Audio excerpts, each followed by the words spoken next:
"We're keeping it tight this year, Russell. You're not needed." That's all Denise said. Flat, like she was canceling a dentist appointment. I didn't yell, didn't even raise my voice. I just said, "Cool, well, everything will be canceled then." Then I hung up, straight to the point. Quick note, before listening, share which city or country you're watching from. I stood in the middle of our kitchen, phone still in my hand, just staring at the stove like it might explain something. I've been the guy behind the curtain for 14 years. The guy who gets vans when parking's a joke, who calls in heaters when the venue's drafty. I make sure the pies don't run out, the bathrooms don't back up, and no one realizes just how many pieces it takes to make this circus run smooth. Denise plays hostess. I plug in the lights. Denise calls me handy, like that's all I am. My wife, Paula, does her quiet little nod and says I'm so good at logistics, which really means please handle everything so no one complains. Last year, her oven blew out right before people showed. I found 2 hot boxes from a deli on Sepulveda, shifted half the meal into pans, and kept it all hot without a single guest knowing anything went wrong. She got told she was so clever. I drove the boxes back at 6 a.m., so yeah, not needed hit hard, cold splash hard, and not because I want applause. I don't care about credit. I care about not being played like the help. I opened my laptop and scrolled through my bookmarks. Every vendor for Christmas was under my name, my card, caterer, linens, balloon arch, even Santa's damn chair rental from a prop place in Glendale. I didn't rant. I didn't message the group thread. I just made 3 quick calls and sent 4 emails. "Please cancel, thank you." One of them replied, "Already prepped," and I didn't blink. "Still cancel," I wrote. "Not needed this year." Then I stared at the family group chat, 24 names blinking under my admin title. My finger hovered over the text bar, but I didn't type a word. Admin feels like a trigger. One tap, and it's war. I'm not starting a fight. I'm just stepping off the ride, turning off a faucet I've had blasting for other people for over a decade. If they want tight, they'll get tight enough to echo. It started small. Paula's mom, Denise, liked things to look polished, and I didn't mind helping. She'd always been the one to make the big meals, organize the crowd, and send out the invites with that flowery, "can't wait to see you" line at the bottom. She was good at making it all feel effortless, but I was the one who made it happen. The first time I saved the day was 12 years ago. A rainstorm hit right before Christmas dinner. The power went out. No lights, no nothing. So I rented a generator, strung lights through the carport, and plugged in a few space heaters. Denise got her perfect holiday photos under twinkle bulbs. I got a nod, a quick, good thinking Russ, and that was that. Over time, it snowballed. Denise realized I could handle spreadsheets without making them look like spreadsheets. I could organize pickup schedules, track who was bringing what, and handle all the little details without anyone noticing. It was a lot of work, but I'd convinced myself I was part of the team, the quiet behind-the-scenes guy who kept it all moving. The guy who never got a thank you card, but was always told, "We couldn't do it without you." People clapped at her toast, and I carried trays. She'd ask me to grab matching flannel shirts for the family photo, and I'd buy them, send her the receipt, and wait for the Venmo payment later. Except later somehow always became March. Paula would smile and say, "She's old school about money," like that explained the constant delays. But it didn't feel like a system of mutual respect. It felt like me constantly being the one who kept things together, while everyone else got the praise. Last December, things hit a breaking point.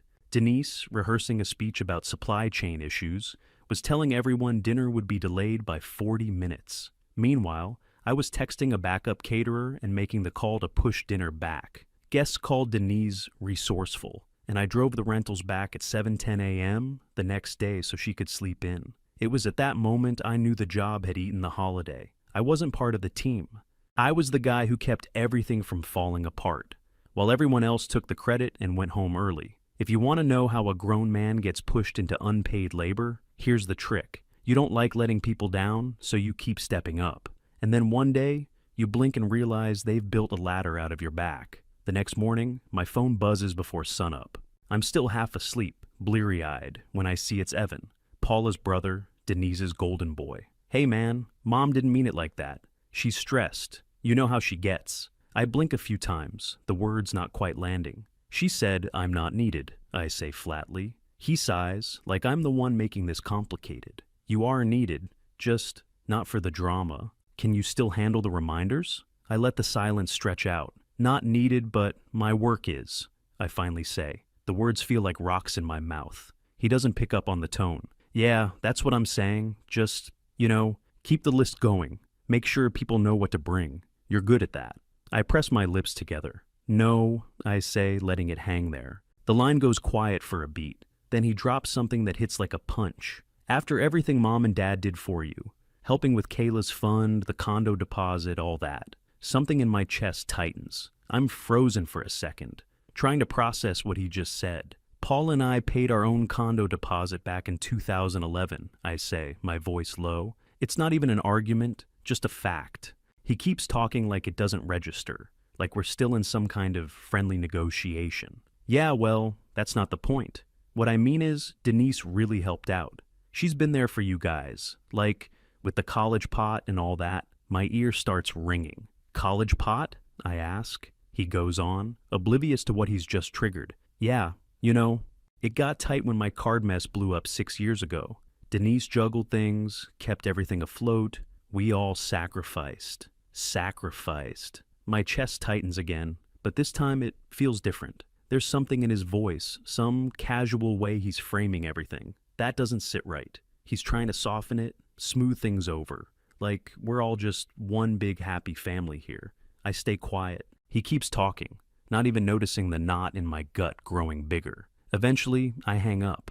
I don't even think about it. I just get up and walk into my office. I've kept every document. I'm the guy who tracks things. I grab the password book from the drawer, log into Fidelity, and pull up Kayla's 529 plan, the one I opened when she was 9, the one I set a goal for, $75,000 by graduation. The balance is $4,312. Last large withdrawal, $62,000. Date, May 28th, 6 years ago, right before Evan showed up with his new truck and got his life together. I scroll down.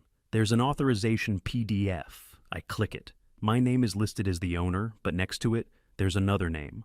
Authorized agent, Denise. I see the signature next to mine. It doesn't match mine. It's sloppy, like someone practicing my initials after 2 glasses of wine. My hands go cold. It's not the sadness that chills me, it's clarity. Denise, the woman who calls me the glue, who told me just yesterday that I'm not needed, has her name on my daughter's future. She's been taking from Kayla's college fund. I sit back in the chair, the words ringing in my head. You can mess with me, but you don't touch my daughter's future. The anger isn't loud, it's steady. I'm not a lawyer, I'm a father. And if there's one thing I'm willing to fight for, it's this. I'm done letting it slide. I'm done being the guy who cleans up, who keeps things in motion while everyone else cashes in on the show. I open the family thread and create a new one. Christmas, update 24. I add everyone except Denise and Evan. No reason to drag them into this just yet. I type, Denise wants a smaller thing this year.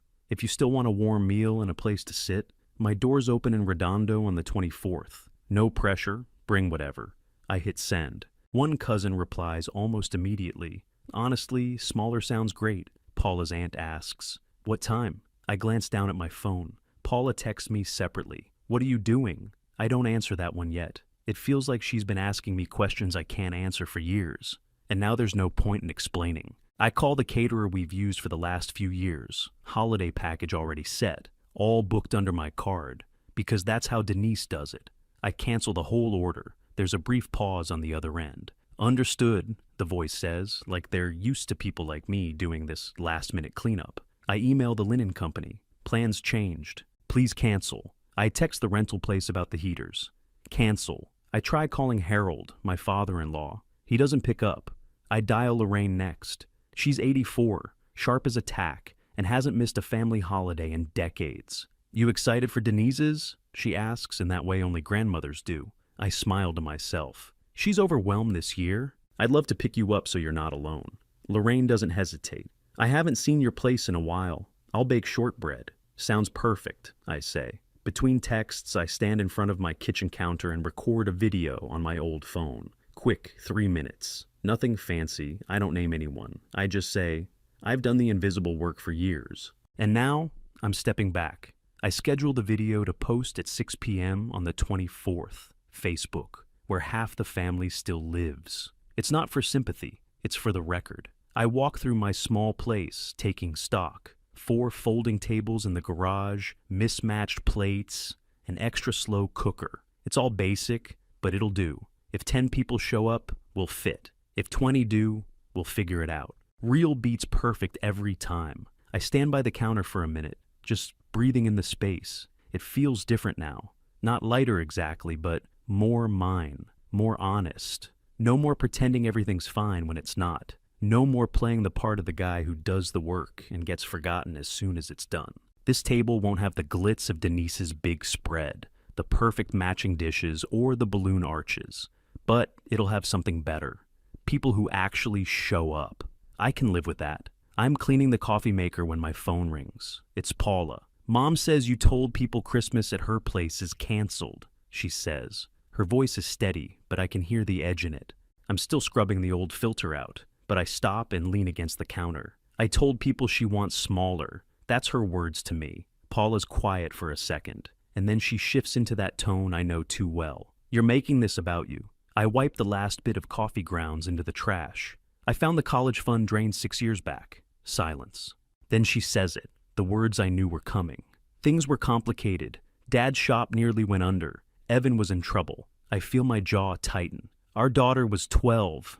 That was her money. Paula takes a breath, like she's choosing her words carefully. Mom said she'd replace it. I laugh once, but it's a bitter sound. Did she? There's a long pause. Then Paula starts again, softer now. She's just stressed, Russ. You know how she is. Can you please just send the usual reminders? Make the playlist, handle the details, so Mom doesn't feel attacked? I exhale sharply, the frustration rising in me. I'm out. She doesn't respond right away. I can feel the weight of everything hanging there between us, but then she says it, the line I've heard 100 times. You're punishing her. I feel my teeth grind. I'm choosing not to work for free while being told I'm not needed. We hang up without any plan. The space where the words should have gone is empty. I don't linger. I open the immediate family thread, the one with me, Paula, Denise, Harold, and Evan. I draft a message. For the record, Denise authorized a $62,000 withdrawal from Kayla's 529 on May 28th, 6 years ago. My signature on file doesn't match mine. I attach the PDF screenshot. My thumb hovers over the send button. It doesn't shake. I don't send it there, not yet. This isn't about private cleanup. Instead, I go back to the larger Update 24 thread.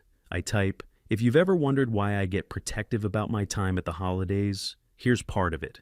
I attach the same screenshot. I sit there for a full minute, staring at the screen. Then I hit send. The phone lights up like a slot machine, one reply after another. Is this real? What am I looking at? What is a 529? I keep my replies simple. Yes, it's real. It's a college account for Kayla. I found it this morning. Denise unloads in the immediate family chat. How dare you air private family matters? Evan follows up with, you're ruining Christmas. I don't bother responding. It's all too predictable at this point. Then Harold, my father-in-law, types one sentence I've never seen from him. We should have told Russell. Then silence. The conversation shifts. Cousins start sharing their own stories. Money borrowed, promises delayed, gifts reallocated. It's like lifting a rug and finding the floor soft beneath it. At first it's just whispers, but then the cracks spread. Nobody's shocked. They're relieved the game has a name now. They're all starting to see what I've been seeing for years, and they're too damn tired to pretend anymore. Around noon on the 24th, my scheduled video posts. It's short, straight to the point. I'm not expecting much, but the comments start stacking up fast. Been there. Proud of you. We'll bring rolls. It's weird, hearing people I barely talk to react like they've been waiting for someone else to say it. I realize I'm not special. I've just had enough. That's the real difference. I'm not the hero. I'm just the guy who finally stopped cleaning up someone else's mess. By late afternoon, my small place smells like garlic, cinnamon, and slow-cooked beef. People start showing up with lasagna, tamales, a sweet potato loaf that collapses in the middle but still tastes damn good. Lorraine, my 84-year-old grandmother-in-law, walks in with a tray of shortbread. She squeezes my arm and whispers, "You did right. She's wearing a cardigan with cardinals on it and eyes like a judge. I nod at her, and we both move into the kitchen.